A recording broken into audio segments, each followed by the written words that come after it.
All right, here we're looking at section 8.6, and our learning targets for today are we're going to be choosing functions that model data, then we're going to be writing functions to model that data. We will then be comparing functions using average rates of change. We'll talk about what an average rate of change is. And then we're going to solve some real-life problems involving these different function types. So we've really been looking at three different types of functions so far in Algebra 1. We've looked at linear functions, we've looked at some exponential functions, and here in these last few units we've been looking at quadratic functions. So that's what we're going to be doing here today. So our first core concept is we're going to be looking at those three function types. Linear functions in the form of y equals mx plus b, right, where m is the slope and it tells me how steep my line is, and b is that y-intercept and kind of tells me where it starts. We looked earlier this year at exponential functions with this form, y equals a times b to the x, where a was kind of where I started, and then b was that change, that rate of change. And then we've looked at quadratic functions, right? And we're going to look at these in standard form. So ax squared plus bx plus c. It's handy to have just a quick little graph of what these look like, as these are going to be what we're comparing. So our first example, plot the points, then tell whether the points appear to represent a linear, an exponential, or a quadratic function, right? So this is pretty self-explanatory. So first thing I do is I plot the points and I connect them, right? So I plot my points at 4, 4. 2, 0, 0, 0, 1, negative 1/2, and negative 2, 4, and I see what that looks like. And once I connect them, I see a kind of U shape, so I'd say that that is a quadratic model. So now let's plot the points in part B. So once I plot those points, they make a pretty straight line, so we're going to say that's linear. And now here, once these points have been plotted, is very exponential, right? So now I can take any data points and plot them and determine which kind of function we're looking at. So try it and see what you get. Tell me what kind of a function we're looking at, if it's linear, exponential, or quadratic. So now we're talking some differences in ratios of functions. So how we can tell without plotting and drawing the graph to figure out which kind of function it is. So the differences of consecutive y values are called first differences. So if I was to lay out all of my points and I see the consecutive y values, those are first differences. And then I look and see the differences of consecutive first differences, those are called second differences. And we're going to look at a problem like this in just a second so you can actually see what we're talking about. So if we have a linear function, the first differences are constant, right? And we've talked about this, that if I buy one t-shirt, it's $5. And then if I buy another t-shirt, it's $5 more. So my constant is that $5 is the same each time I buy one more t-shirt. So for an exponential function, my consecutive y values have a common ratio, right? I'm multiplying by the same thing to get the next y value. So then if we're looking at a quadratic function, this is where we're going to start looking at the second differences. These second differences are constant. So one thing we have to keep in mind is the differences of my consecutive x values also have to be constant, right? So I can't look at my x values of 1, 2, 4, 6, 12. It has to be in a row, like 1, 2, 3, 4, those kinds of things, in order for us to use these differences and ratios. So let's look at an example here, right? So first we have to tell whether each table of values represents a linear, an exponential, or quadratic function. So let's look at part A. So I see that my x values increase by 1 each time, and I see that my y values decrease by 3 each time. Since this is the same number each time, this change is the same, this is a linear function. So now let's look at B. So again, I see my x values go up the same amount each time. And I see to get my y values, I'm multiplying by the same thing. And I know that when I multiply by the same thing, that's an exponential function. So let's look at C. So here I see, again, my x values are adding 1 each time. So I know I'm good there. So then I see my y values, nothing really fancy is happening on this first difference. I subtract 1, then I add 1, then I add 3, then I add 5. So what I have to do is then I look at the second difference. Well, how do I get from -1 to +1? I add 2. How do I get from +1 to +3? I add 2, and then I add 5. So since these are all constant, this second difference, that's a quadratic function. And you'll really want to start writing out these tables and drawing your arrows and seeing exactly where your numbers are going. That's really going to help you determine these things. Okay, so here's your next monitoring progress. What kind of a function is this one?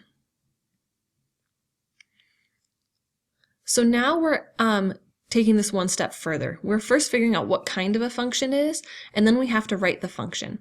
So first I have to figure out what kind of function it is. So I look and I see, oh, my x values are going up by the same thing each time, right? And here it doesn't have to be 1.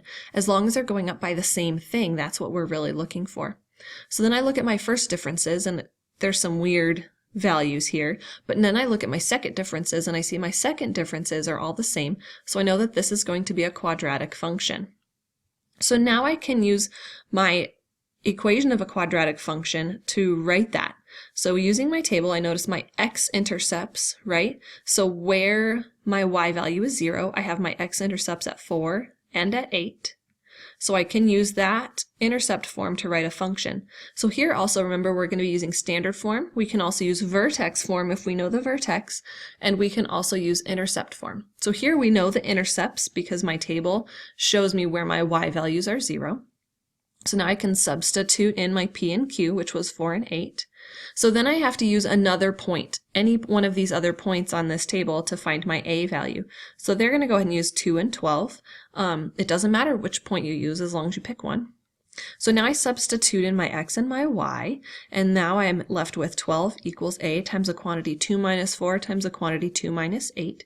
Then I can simplify and solve for a.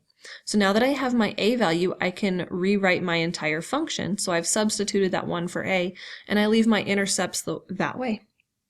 If I really want to write this in standard form, which you'll be asked to write it in standard form, I go ahead and I multiply this out, right? Because it's just multiplying two binomials, and I end up with x squared minus 12x plus 32. So that is the quadratic function that is modeled by this data in this table.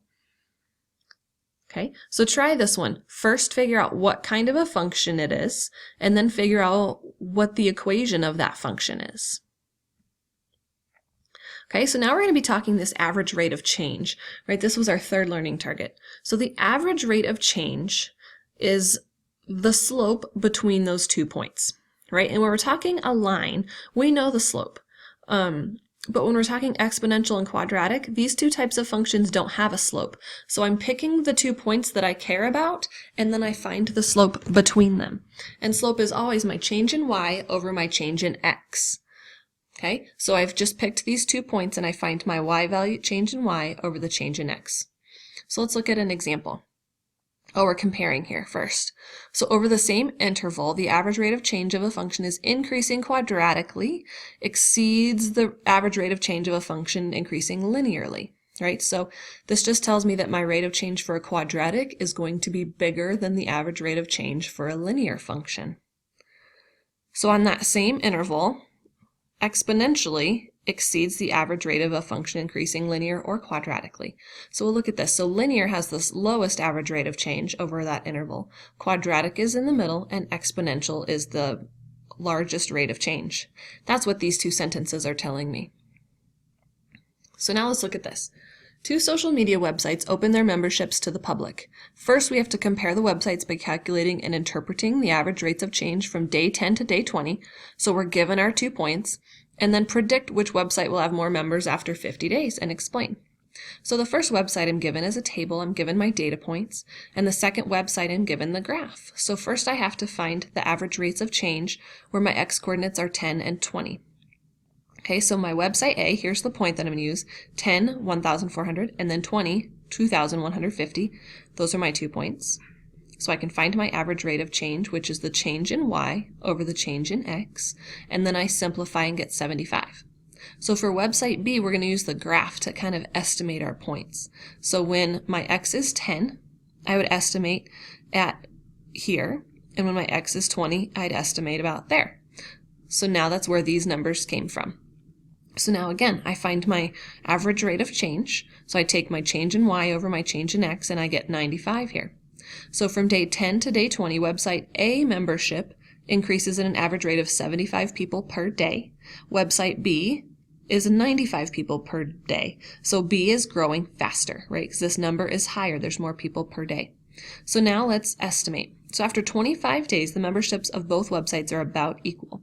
So I can use the website, the table for website A, and I know that the change, that rate of change is constant.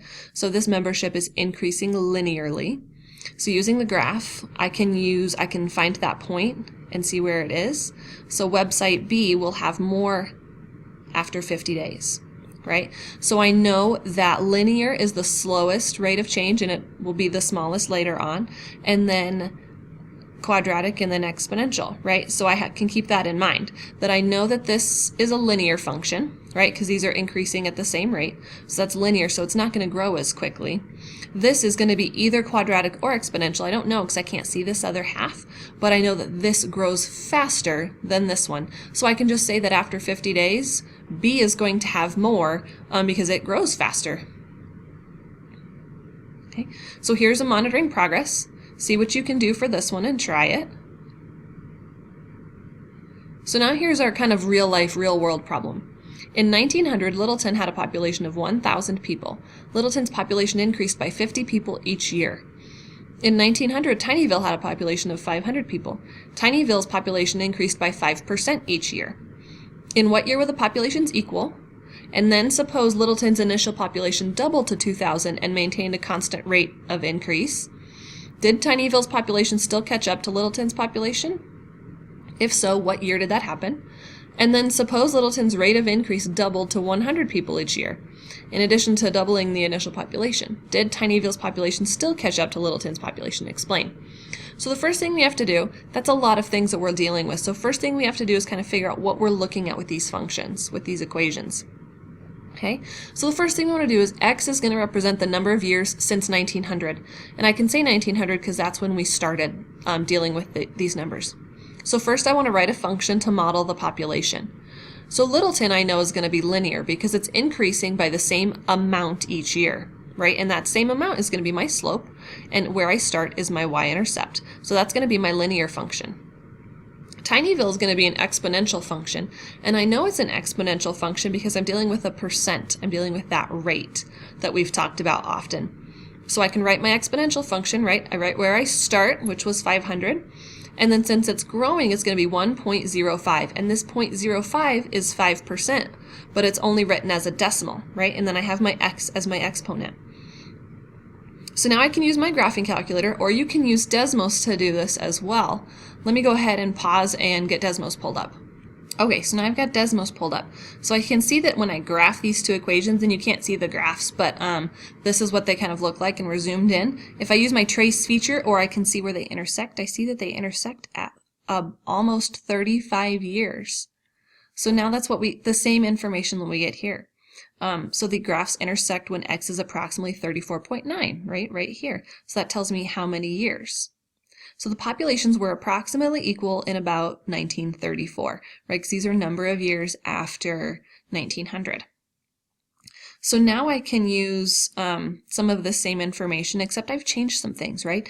I had a different initial population for Littleton. So I changed that, so that becomes 2,000. So I can use my graphing calculator and I can continue to do this and find that they equal at approximately 43.5 years. So Tinyville's population caught up in 1943. So now let's look at part C. Part C changes Littleton's population as well. So I have twice as many to start with, and I doubled this number as well. So I again use my graphing calculator and use my intersect feature, or in Desmos I can go ahead and just click on them and the dot will tell me where I've changed things. So if I changed this original equation, so this is now 2,000, so my graph has changed, so I then have to find kind of where they intersect, right? And I see in between here, the blue's on the left and now the blue's on the right, so I know they intersect about there. So I can click on the dots and say, here's my 43. So then again, if I change that 50 to 100, I can then zoom out a little bit more. Oh, and that has too many zeros. There we go. And I can click on my graph and I see where they intersect. So I can get the same information using Desmos as I can using these graphing calculators. So I know following this information, Tinyville's population would catch it in approximately 1955. So it doesn't matter. So we know that Tinyville's population is exponential, right? And we came up with that because we're dealing with a percent. So we know Tinyville's is exponential, and we know Littleton's is linear. So it doesn't matter how many years we're talking about, Tinyville's will always catch up because it is exponential. So it has a much greater average rate of change. So I know that no matter what we do to these numbers, I will eventually catch up because exponential is much greater than linear.